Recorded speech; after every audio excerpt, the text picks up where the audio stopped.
biasa. Silakan duduk. Praise and worship. Shalom.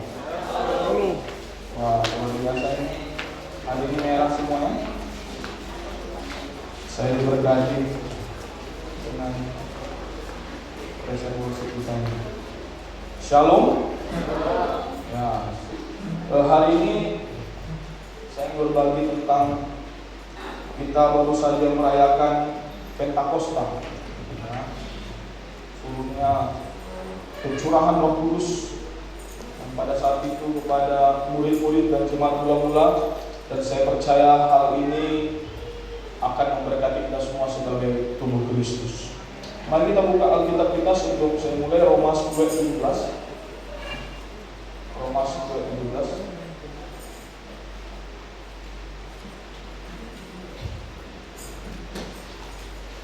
Ya, kita baca sama-sama. 1, 2, 3, ya. Jadi iman timbul dari pendengaran, dan pendengaran oleh firman Kristus. Jadi saya sering mendengar, gimana ya biar iman kita besar? Gimana ya biar kita bertumbuh dalam iman? Ayat ini menjelaskan sangat jelas, iman timbul dari pendengaran, dan pendengaran oleh firman Kristus. Bahasa Inggrisnya bukan sekedar timbul, tapi bahasa Inggrisnya come. Artinya iman datang ketika firman didengar. Jadi mungkin ada keluarga di sini, bagaimana Pak biar anak-anak saya muncul iman? Bagaimana suami saya tumbuh iman? Bagaimana istri saya? Dan imannya datang, dengarkan firman. Amin. Tidak usah repot. Maka saya bersyukur ya, beberapa minggu yang lalu itu saya pikir saya bagus lagi ini menggemakannya. Ya, Pak Aristar Mustarigan, salah satu penasihat ya PPH gereja kita di KKI. Ya, beliau juga sebagai ketua jaringan doa nasional saat ini. Jadi beliau kebetulan juga menjadi konsultan. Ada sebuah gerakan namanya Gerakan Baca Dengar Alkitab, disingkat GBADA. Oke, kalau nanti mungkin saudara mau download, dia ada aplikasinya. Dan saya sudah share juga beberapa ke teman-teman dan beberapa remaja juga kemarin yang dibaptis, dan beberapa yang lain. Saya pikir ini saya bagus juga saya sampaikan. Siapa tahu di rumah mereka malu ngajak orang tuanya, ya, ataupun yang ya kayak kami, saya sama istri juga di rumah kami dengarkan itu setiap malam. Apa yang membedakan aplikasi ini? Katakan di sini iman timbul dari pendengaran, pendengaran akan apa? Firman Kristus. Kita bukan hanya baca Alkitab, tapi Alkitab ini dia audio, ya, bisa dibaca, bisa audio juga. Nah, tapi Gebada ini dianjurkan tidak baca sendiri-sendiri, tapi bersama-sama. Jadi ini bagus dimulai dari keluarga. Keluarga saya, keluarga Supi, keluarga Natari, semua nih keluarga yang sudah menikah. Pak, gimana yang masih single? Pak, dengarkanlah sendiri. Dari mana kan nanti? Ya, kalau yang ada keluarganya, orang tuanya, dengarkan bersama orang tua. Waduh Pak, nanti gimana? Ada dia klaimnya, rencananya itu ada 20 menit, 40 menit, 1 jam, dan 80 menit. Mungkin dimulai dari 20 menit aja.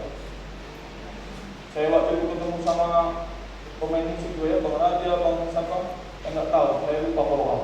Jadi didengarkan mereka tuh. Tapi ini bagus. Ya, kalau keluarga kami yang 40 menit. Mungkin Pak Bulan tadi mau yang 80 menit, silakan. Tapi jangan dengarkan sebelum tidur. Kalau sebelum tidur saudara pasti ngantuk. Dia bagus memang bersama satu keluarga, sambil dibaca, sambil didengar. Saya percaya tadi bilang apa? Faith comes by hearing. Ketika kita bisa kerjakan ini, ya, keluarga demi keluarga, iman datang ke keluarga saudara. Amin. Tuhan, firman Tuhan berkata, Tuhan itu tertarik melihat iman kita. Jadi ketika ketemu orang melakukan mujizat, melakukan sesuatu, dia bilang apa? Terjadilah sesuai imannya. Ada satu orang perempuan pendarahan, saudara udah tahu ini. Dan begitu banyak orang yang mengelilingi Yesus. Pada saat itu Yesus sedang dikerumuni banyak orang. Dari sekian banyak orang yang mengerumuni Yesus, hanya ada satu perempuan yang Tuhan Yesus bilang ada kuasa yang keluar dari tubuhku. Saya percaya banyak yang pegang Tuhan Yesus, tapi kenapa hanya wanita ini yang dikatakan ada kuasa yang keluar dari tubuhku? Karena perempuan ini, firman Tuhan berkata, dia mendengar cerita tentang Yesus, mendengar kisah tentang Yesus. Maka iman dia muncul, dia berkata apa? Asal kujamah jubahnya, aku akan sembuh. Jadi yang kita dengar itu menentukan pengharapan kita, menentukan ekspektasi kita, menentukan apa yang kita kerjakan. Contoh, kalau hari ini setiap kita sering membahas contohnya satu tempat restoran, tempat makan. Oh, di sana enak Pak, murah lagi. Nah, udah enak, murah lagi kan? Kombinasi yang luar biasa. Di situ Pak, tempatnya luas, parkirannya bagus, tempatnya nggak panas. Kalau itu kita bahas terus, pasti kita pengen pergi ke sana. Oh itu, apa namanya, dapur dapat dipercaya. Oh. Dan kita bahas terus, kita pasti pesan kalau di dapur dapat dipercaya.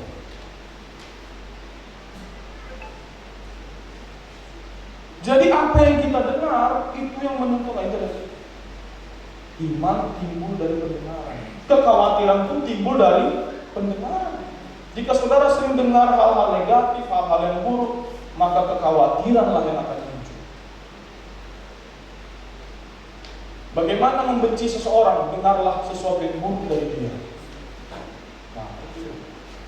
Jika terus masuk ke dalam telinga kita, oh, Pak Meltari itu gini, Pak Meltari itu jahat, Pak Meltari itu pelit. Maka setiap kali kita dapat Meltari jahat. Yang kita dengar itu menentukan sikap kita. Maka hari ini pilihlah mendengar firman Kristus. Katakan amin. Saya rindu jemaat Tuhan di tempat ini, ya, di setiap keluarga, di setiap rumah-rumahnya ada kegiatan bersama membaca Alkitab. Amin. Yang paling ringan 20 menit aja. Mungkin saya percaya orang tua yang anaknya sudah mulai dewasa, remaja, mulai meranjak dewasa, untuk ketemu pun susah. Mau kita bilang apa? Oh, ayo kita saat teduh sejam. Oh, langsung bayangkan anak-anak berat. Ini hanya 20 menit aja. Baru sekali itu sharing, tidak usah yang berat-berat. Mungkin ada hal yang baru didengar. Oh, ternyata Pak Abraham itu begini ya. 1 menit, 25 menit selesai. Tiap hari. Percaya luar biasa, enak yang khotbah. Kita bahas satu ayat udah langsung tahu saudara. Tinggal peneguhan dari mimbar ini, peneguhan ada Yesus yang luar biasa yang menebus dosa kita. Amin. Dari perjanjian lama sampai perjanjian baru, benang merahnya satu, penebusan Yesus. Haleluya. Jadi saudara download aplikasinya. Amin. Saya bukan brand ambassador, saya nggak dapat duit. Bisa tanya Pak Rista, dia hadir juga kok di situ. Tapi saya percaya ini akan memberkati karena saya pun diberkati dengan aplikasi. Amin. Hari ini kita masuk ke khotbahnya. Kita buka Yesaya 59 ayat 21. Sudah dapat? Ya, kita baca sama-sama. 1, 2, 3, ya. Ada aku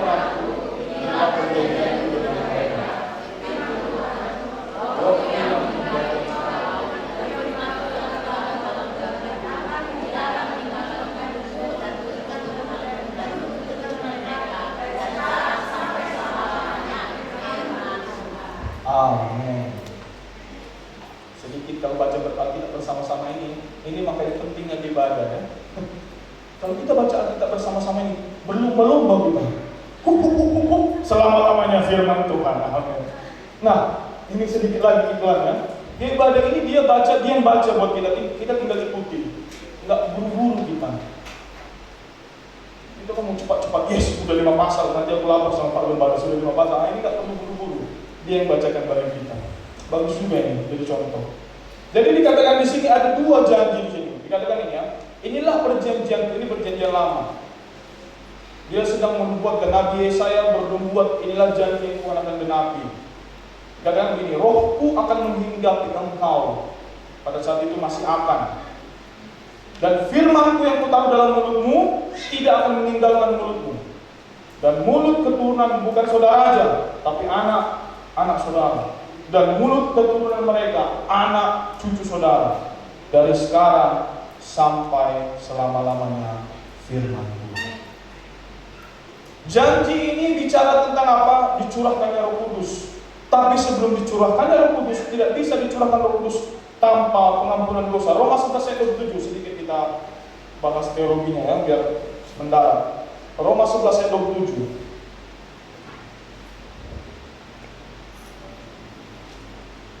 Roma 11 ayat 27. Dan inilah perjanjian yang tadi dikatakan perjanjiannya. Apabila aku apa? Menghapuskan dosa mereka. Saudara, kita baru saja merayakan Paskah juga. Oleh karena darah Yesus, dosa saya, dosa saudara dihapuskan, dibayar lunas.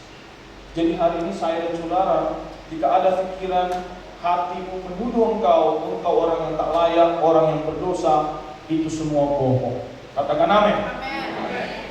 Kenapa? Janji Tuhan adalah apabila aku menghapuskan dosa mereka, dan itu sudah dikerjakan. Ini adalah berita yang salah satu berita yang paling penting. Kita harus tahu bahwa dosa saya dan saudara sudah diampuni. Kemarin dua minggu yang lalu saya bicara, iblis salah satu strateginya adalah membuat kita mengalihkan pandangan kita dari Yesus kepada diri kita sendiri. Coba kita renungkan, berapa kali kita contohnya mau berdoa. Coba kita renungkan ketika kita mungkin contohnya mau pergi ke kebaktian, mungkin mau komsel, atau mungkin kita mengalami kemalangan. Berapa kali tiba-tiba muncul pikiran saudara dihubungkan dengan kesalahan saudara. Mungkin saudara tadi di jalan baru marah-marah, ngapain kau gereja, kau baru marah-marah tadi. Mungkin saudara mau komsel, ribut di rumah, tak jadi komsel. Mungkin saudara mengalami masalah keuangan. Dosa saudara sudah dibayar lunas. Katakan amin sekali lagi. Ini penting ini. Kenapa? Kalau kita tidak tahu dasarnya ini, maka semuanya itu batal semua. Kenapa? Karena kalau ada dosa, Tuhan tidak bisa tolerir. Maka kita bilang, oh Roh Kudus ada dalam dirimu, saudara tidak bisa percaya. Kenapa? Ada dosa ketika saudara, oh aku berdosa. Roh Kudus tidak bisa tinggal jika ada dosa di situ. Maka hari ini garis bawahi, saudara-saudara, orang-orang yang sudah ditebus, orang-orang kudus di mata Tuhan.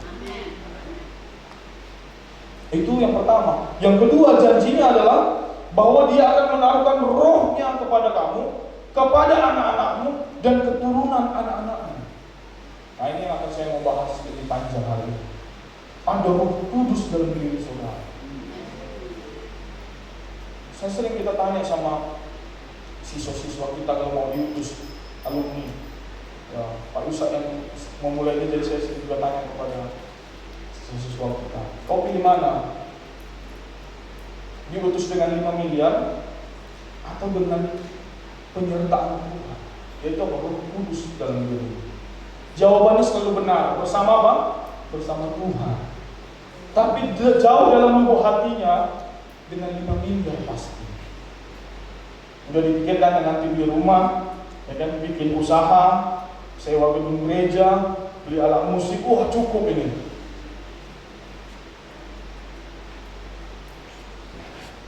Tapi kita lupa, ternyata jauh lebih dahsyat Roh Kudus itu daripada 5 miliar. Amin. Nah ini yang akan kita bahas hari ini. Kita mulai dari Kisah Para Rasul pasal 10. Saya berharap saya bisa jelaskan dengan sederhana.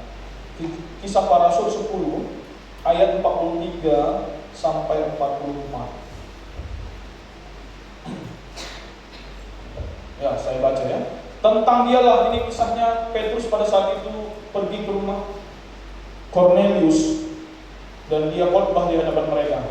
Ketika dia khotbah, dia bilang begini, tentang dialah semua nabi bersaksi bahwa barang siapa percaya kepadanya, ia akan mendapatkan pengampunan dosa oleh karena namanya. 44. Ketika Petrus berkata demikian, apa yang dikatakan dia? Pengampunan dosa. Turunlah Roh Kudus ke atas semua orang yang mendengarkan pemberitaan itu. Kalau kita konekkan, ya, Petrus, kalau saudara baca lagi dari awal, Petrus sudah khotbah panjang lebar. Dia bilang Tuhan ini yang ingin dia lakukan. Tetapi ketika dia bilang di dalam dia ada pengampunan dosa bagi mereka yang percaya, turun Roh Kudus. Petrus tak perlu melakukan altar call. Petrus tidak perlu panggil mereka maju ke depan untuk didoakan. Tapi ketika dia bilang di dalam Yesus ada pengampunan dosa, maka Roh Kudus tercurah. Ya? Dan ketika Roh Kudus tercurah, saudara tahu mereka berbahasa roh dan mereka terkaget-kaget pada saat itu. Saya mau katakan hari ini, saudara, ada kuasa yang luar biasa ketika engkau mendengar, ketika engkau merenungkan bahwa dosamu sudah diampuni. Ketika kita melakukan perjamuan kudus, saudara ingat adalah dosamu sudah dibayar. Ketika saudara melakukan ibadah, waktu saudara baca Alkitab, yang saudara lihat bagaimana penebusan Tuhan Yesus membayar dosa kita, ada kuasa di situ. Dan mereka dipenuhi Roh Kudus. Nah, ini yang saya sedikit mau bahas ya. Jadi kita ini DKK ini karismatik, Bapak Ibu. Karismatik itu salah satu salah satu ciri khasnya adalah yang di garis bawahnya adalah bahasa roh. Tapi kita enggak. Kita yang penting Yesus. Ya kan? Nah, tapi bukan berarti bahasa roh itu tidak penting. Ya. Ini saya lagi berbicara ini tentang Pentakosta. Saya berharap saudara juga semua punya kerinduan pengen berbahasa roh. Itu tidak harus, tapi itu adalah hak istimewa saudara berbahasa roh. Jadi ketika murid-murid berbahasa roh ya, ketika di Kisah Para Rasul pasal 2, ketika mereka menantikan Tuhan bilang jangan pergi dari Yerusalem sampai Roh Kudus tercurah kepadamu. Mereka menanti-nantikan, dan ketika Roh Kudus tercurah kepada mereka, mereka berbahasa yang lain.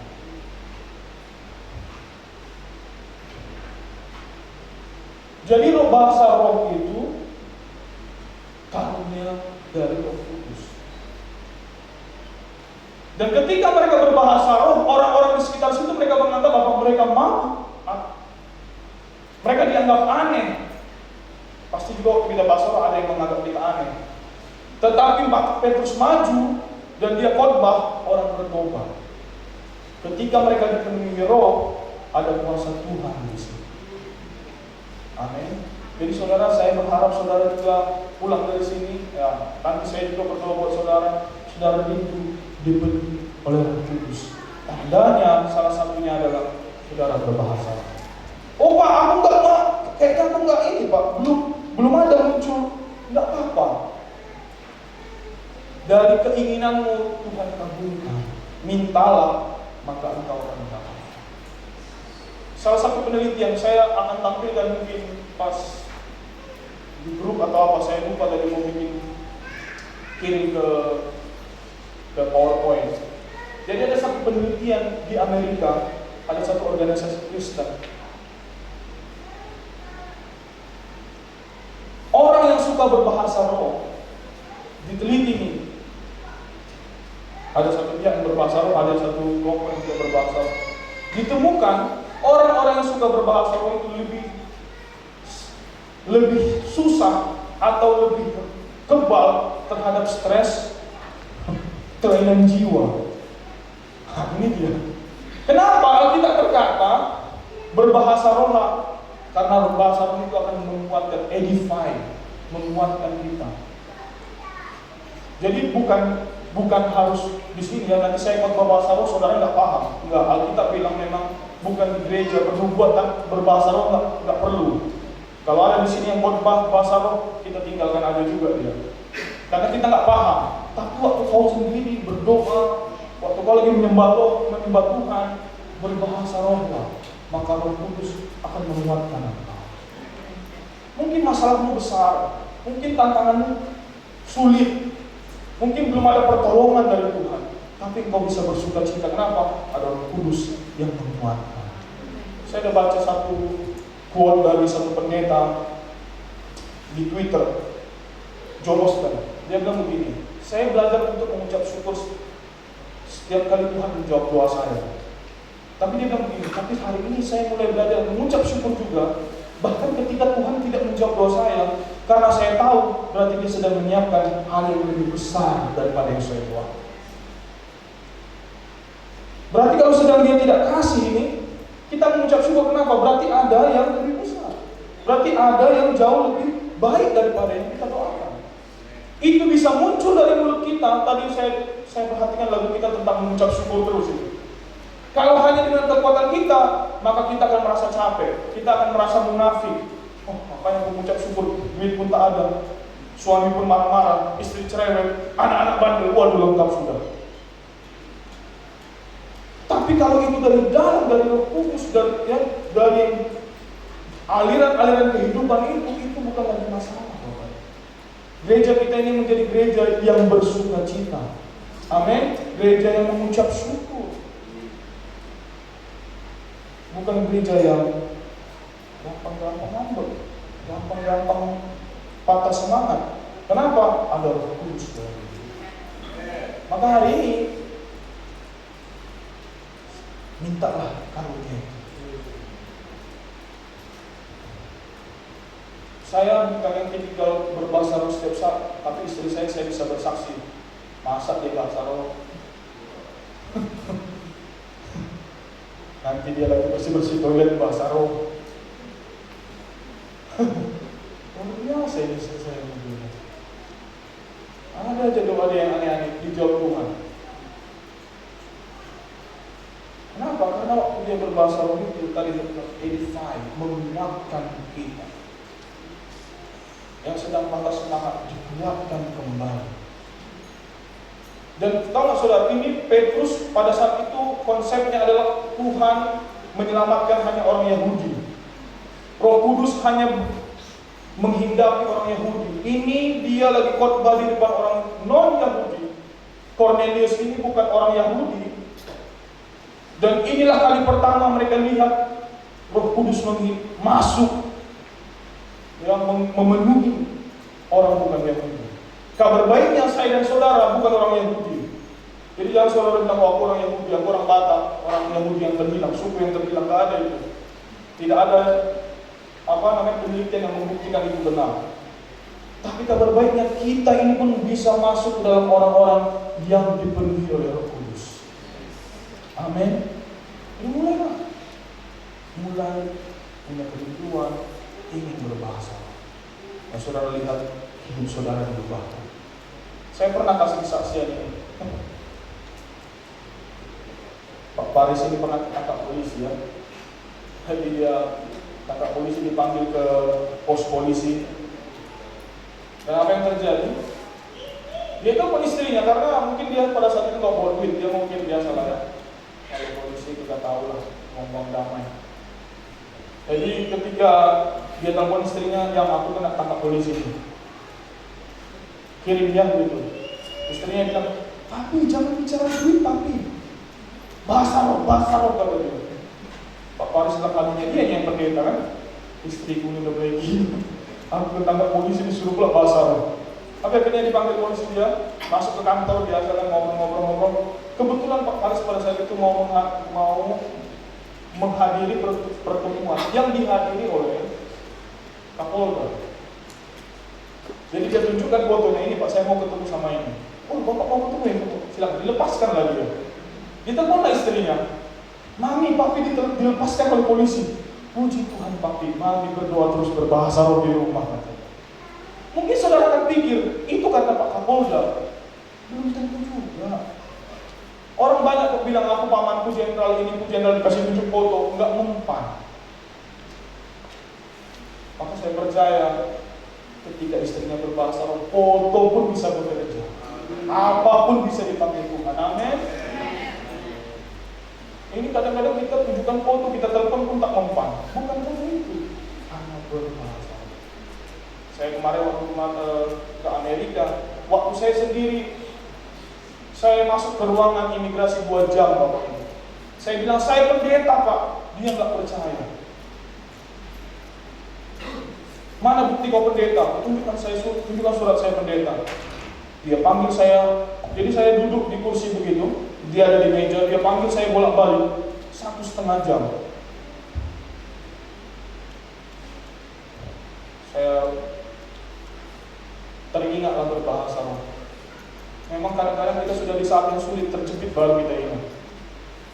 Saya bahasa roh sebentar, saya bilang Tuhan tolong. Tahu apa yang terjadi? Tiba-tiba yang petugas yang kulit hitam ini dipanggil bosnya. Siapa namanya saya lupa.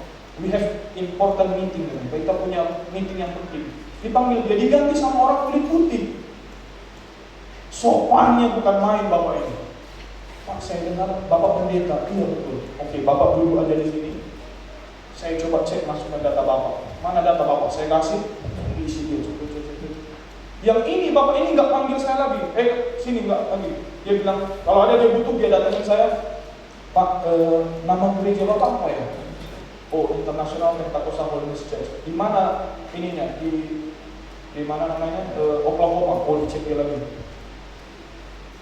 Setelah 30 menit dia datang ke saya. Pak, enjoy your holidays. Nikmati liburanmu. Salam sama pendeta-pendeta yang lain. Terus saya tahu saudara, saking mepetnya pesawat saya 2 jam, tas saya sudah sampai di Los Angeles, saya masih tinggal di San Francisco. Bayangkan, Tuhan ubahkan dari yang kejam tadi, jadikannya yang lemah lembut. Yang kedua, saya pergi ke Amerika, nggak sendiri lagi sama istri, saya bawa pendoanya kan. Jadi waktu kami berbaris itu, banyak banget, ramai. Karena Desember orang mau liburan. Jadi yang jalur diplomatis itu artinya orang-orang yang diplomat, utusan-utusan negara itu lewat jalur kiri, orang biasa jalur kanan. Karena saking ramainya di sini, ya saya komat kami udah kayak baca mantra kan. Dipindahkanlah kami bagian pas bagian kami perbatasannya. Jadi ini semua pas bagian kami, oke, you move katanya, pindah kami ke jalur diplomatis. Lewat kami cepat, yang sana masih antri panjang, kami cepat. Terakhir sampailah kami berdua. Saya kerjain dulu istri saya, yang ini tak boleh berdua, lu harus sendiri. Dia bilang, aku nggak bisa bahasa Inggris, gimana ini? Tenang, Tuhan kan beserta kita, bahasa roh aja terus, bahasa roh. Tapi setelah sampai di ujung saya bilang sama lagi, saya kerjain aja deh. Tidak salah suami-suami kan suka kerjain istri kan. Sampailah kami di depan petugas. Dia bilang, ngapain kau kesini? Kami liburan. Istri saya ini pengen liburan ke Amerika. Apa pekerjaan pendeta? Oke. Sebutkan 66 buku di Alkitab. Oh siap. Saya mulai ya. Nggak usah, bercanda udah. Langsung kami disuruh, oke silakan. Enjoy your holiday. Tak sampai 1 menit. Istri saya bilang, kok tak dicak jari kita? Jangan banyak tanya, nanti kita dipanggil lagi cepat. Sempat-sempatnya kita udah deg-degan jantungan. Kok kita belum cak jari kan udah? Ketika kita bahasa roh, ada pertolongan, mujizat-mujizat yang di luar dugaan. Saudara mungkin anggap ini remeh. Melewati imigrasi Amerika itu hidup dan mati, saudara. Kita udah bayar tiket, tiba-tiba dipulangkan pulang. Maka apa hari ini yang kau hadapi? Ingat, berbahasa roh lah saudara. Amin. Aku belum bisa bahasa roh Pak. Maka hari ini kita minta Tuhan kasih saudara karunia roh itu. Amin. Kemudian setelah mereka dipenuhi roh, ngapain mereka? Nah ini dia. Waktu saya singkat hari ini, kita namanya dulu ya. Kisah Para Rasul pasal 2 ayat 42.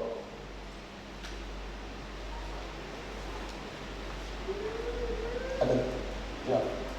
Kisah Para Rasul pasal 2 ayat 42. Ketika mereka dipenuhi Roh Kudus, mereka berbahasa roh. Apa yang mereka lakukan? Mereka bertekun dalam pengajaran rasul-rasul dan dalam persekutuan. Dan mereka selalu berkumpul untuk memecahkan roti dan berdoa. Dipenuhi roh. Kemudian ngapain mereka? Mereka suka ngumpul. Mereka suka mendengarkan pengajaran dan mereka melakukan perjamuan kudus. Perjamuan kudus itu Bapak Ibu bukan hanya sekali sebulan di gereja, minggu kedua.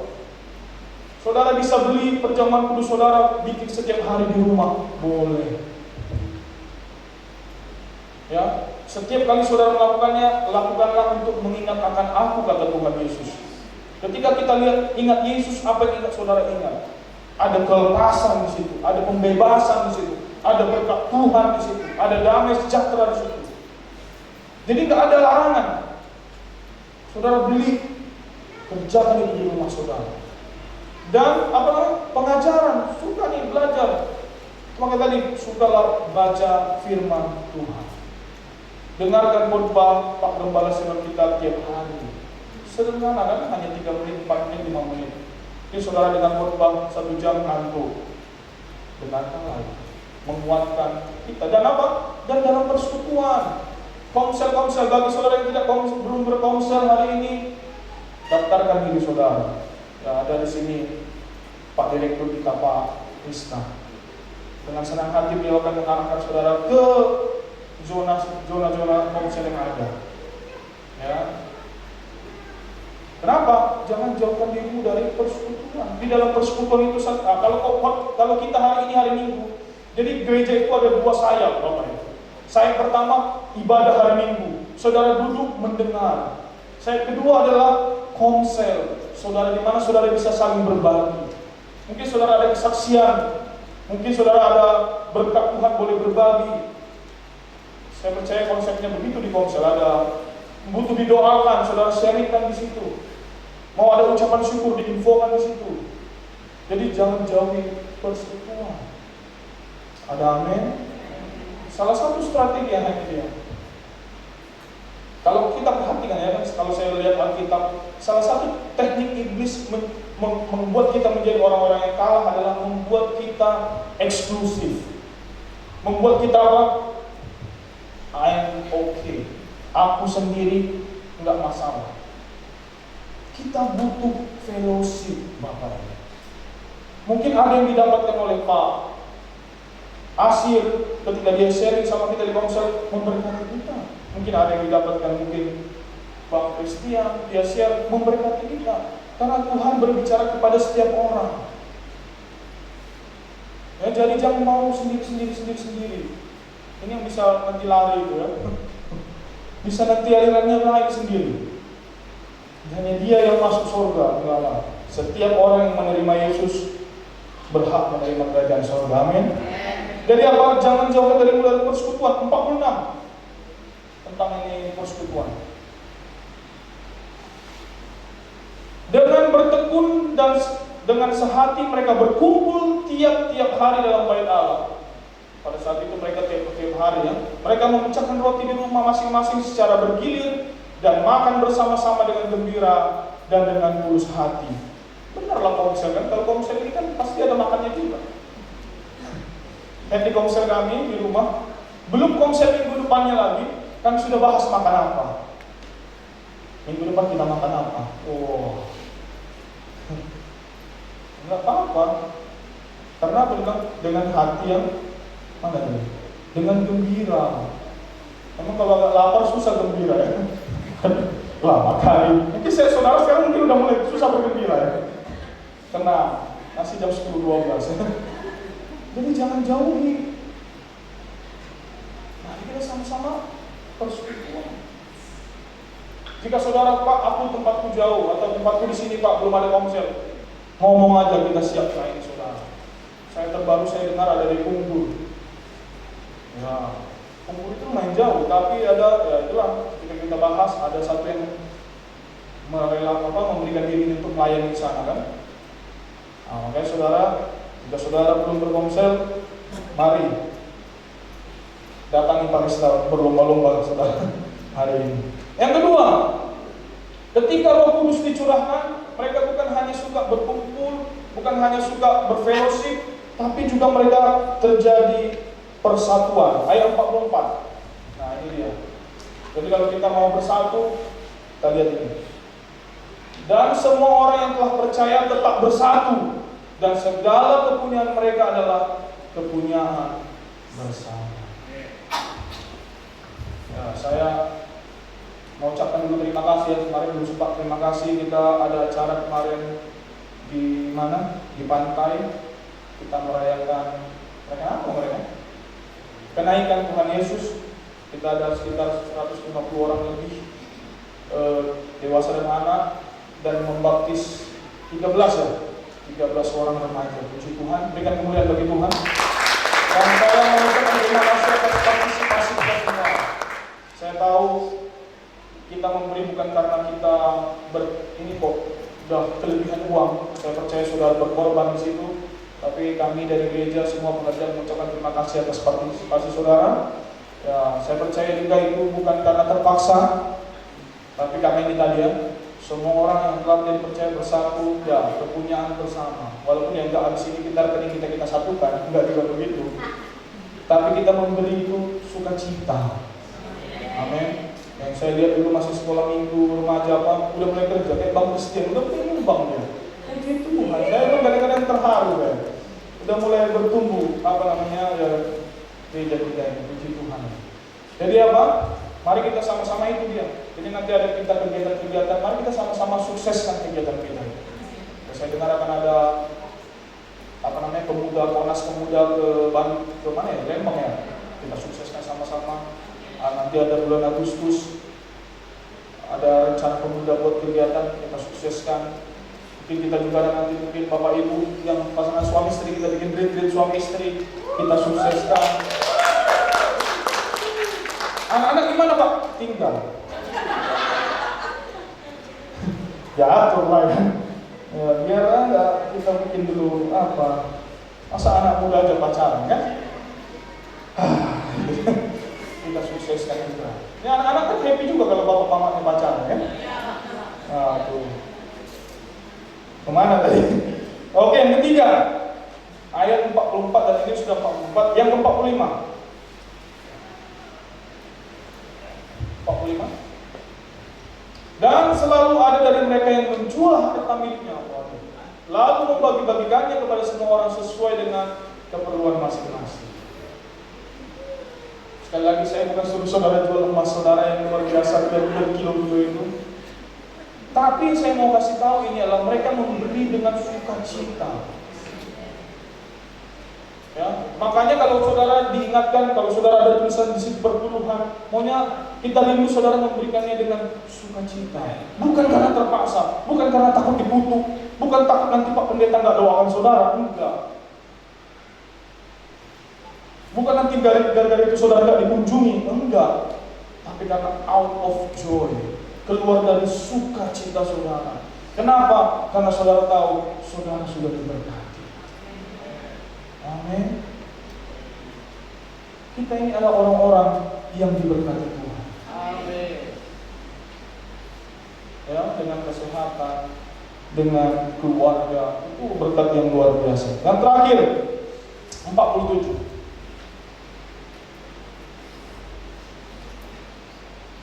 Sambil memuji Allah dan mereka, kita baca sama-sama, dan mereka disukai semua orang.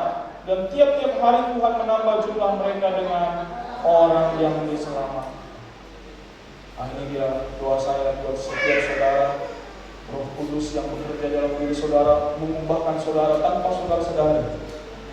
Kok saudara jadi gampang senyum? Kok saudara tadinya gampang marah, jadi sabar? Bukan karena saudara usahakan. Maka saya berharap saudara punya kerinduan apa? Dipenuhi oleh Roh Kudus. Dibaptis, dipenuhi itu saudara semua sudah dipenuhi. Yang saya harapkan sekarang adalah saudara dibaptis oleh Roh Kudus. Bedanya apa Pak? Saya kasih jelaskan sama saudara.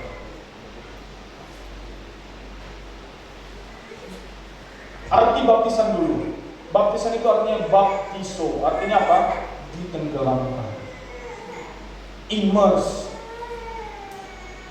Contohnya gambaran lagi. Kalau dipenuhi itu seperti kita minum air. Kalau dibaptis Roh Kudus itu artinya apa? Kita ditenggelamkan ke dalam lautan.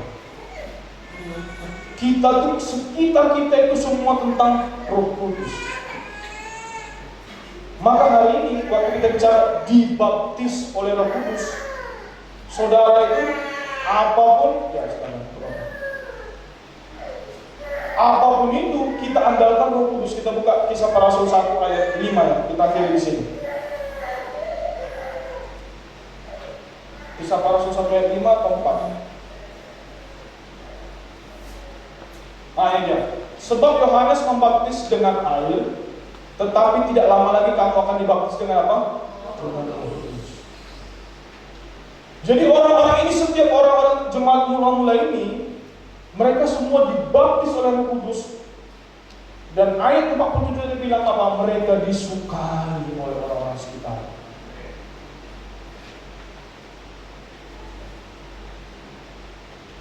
Jadi bukan usaha kita.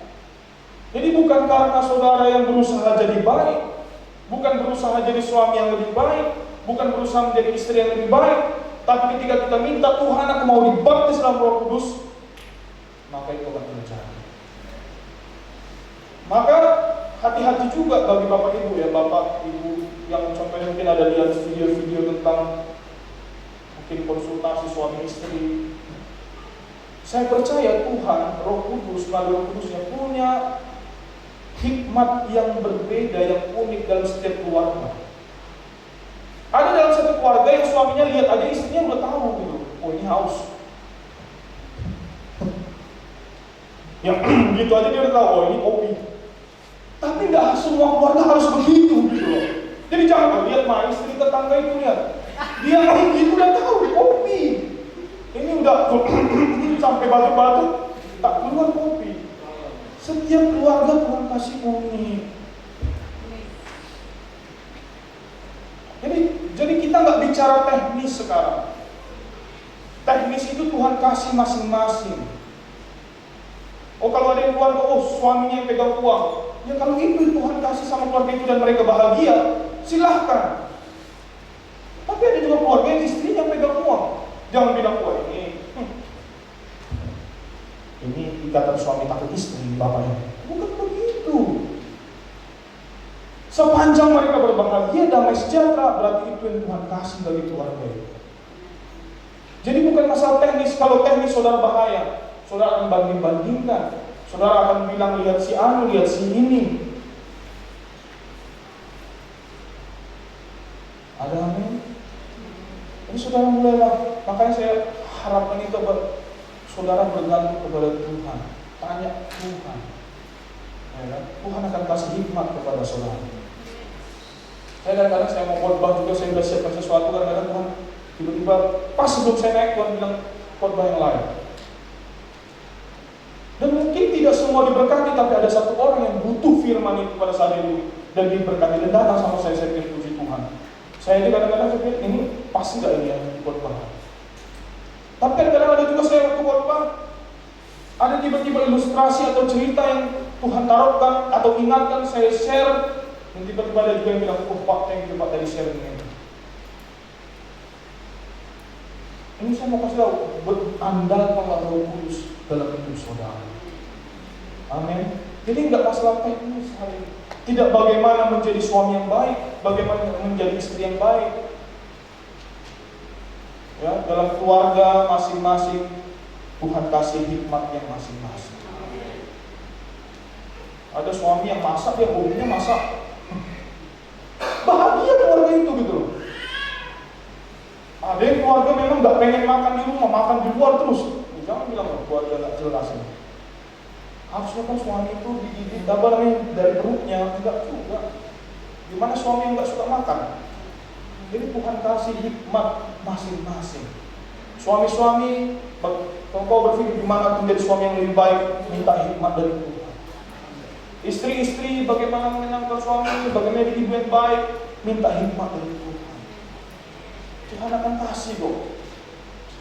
Tuhan akan tunjukkan caranya kok. Makanya andalkan Tuhan. Kadang-kadang hal-hal sederhana kok yang Tuhan singkap. Ya anak-anak juga kadang-kadang mungkin gak ngerti cara berpikir bapaknya, ibunya, minta hikmat dari Tuhan. Karena kita udah beda generasi nih. Generasi sekarang nontonnya Netflix, ya kan? Generasi zaman dulu apa? Jadi udah beda, susah memahami. Orang tua juga pengen memahami anaknya, minta hikmat dari Tuhan. Jadi nggak perlu kita ikuti ada metode satu, metode dua. Tapi prinsipnya kita ikuti, andalkanlah Tuhan. Mari saya undang pemain musik untuk ke depan. Jadi kesimpulannya hari ini, saudara, kita sudah dibekali, kita sudah diberikan. Ya, ketika Tuhan Yesus naik ke atas surga, Dia tidak meninggalkan kita sendiri.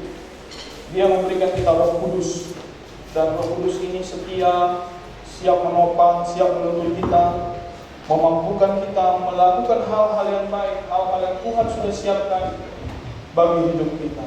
Saya undang untuk bangkit berdiri.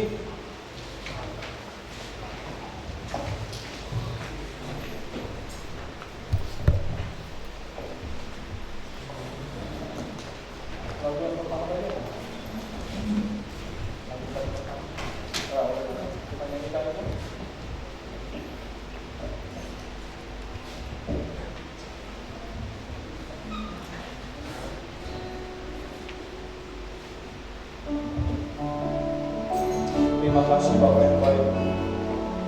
Hanya semua karena anugerah-Mu Bapa, Kau mencurahkan Roh Kudus-Mu dalam setiap kami Bapa. Terima kasih Tuhan Yesus. Terima kasih Bapa. Mari kita nyanyikan oleh kata kebenaran.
Yang belum dibaptis di dalam Roh, saudara, jika saudara mau, saudara rindu, saudara boleh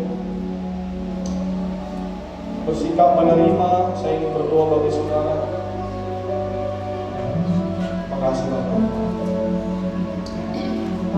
Bapa kami yang baik, aku bersyukur Tuhan bahwa Yesus sudah mati di kayu salib buat dosa-dosa kami, dan Engkau sudah membangkitkan Dia, mengalahkan maut, sehingga hari ini kami Tuhan boleh dikatakan menjadi kebenarannya Kristus. Kami menjadi orang-orang kudusnya Tuhan. Semua dosa-dosa kami sudah dibayar lunas. Terima kasih Bapa yang baik. Dan saat ini juga aku berdoa Tuhan, Engkau memenuhi Engkau membaptis setiap anak-anak-Mu di tempat ini Tuhan, yang mau rindu dibaptis di dalam Roh Kudus Bapa. Aku berdoa Kau baptis mereka di dalam nama Tuhan Yesus. Biarlah Roh Kudus terus Tuhan bekerja, mengubahkan mereka, menuntun mereka Bapa, memampukan mereka Tuhan mencapai panggilan yang Engkau sudah berikan dalam hidup mereka. Memberkati keluarga mereka Tuhan, menjadi berkat dimanapun mereka berada Bapa. Dalam nama Tuhan Yesus, Engkau sudah dibaptis dalam Roh Kudus. Amin. Terima kasih Bapak yang baik.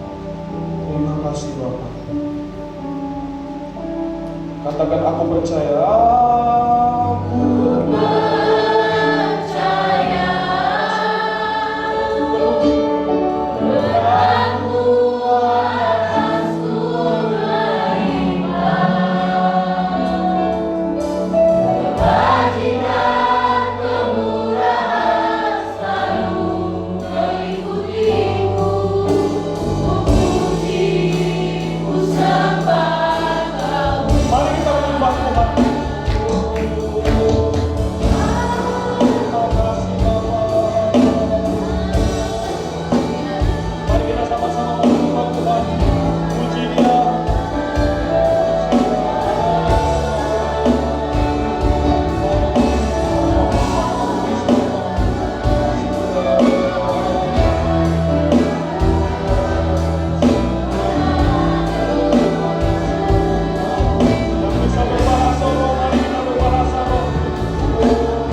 Baptis oleh Roh Kudus Tuhan. Biarlah Tuhan Roh Kudus yang membangun, yang menuntun, yang menguatkan, yang membakar kehidupan dalam hati pelayanan, hati menikmati Tuhan. Terima kasih Bapa yang baik. Bersyukur dan bersyukur. Terima kasih Tuhan buat firman-Mu. Antaraikan Bapa, biarlah Tuhan kami semakin mengandalkan Tuhan, mengandalkan Yesus. Dan kami tahu Roh Kudus yang terus memampukan kami, menuntun kami Bapa. Makasih Bapa, dan berdoa di dalam nama Tuhan Yesus, sama-sama kita katakan amin.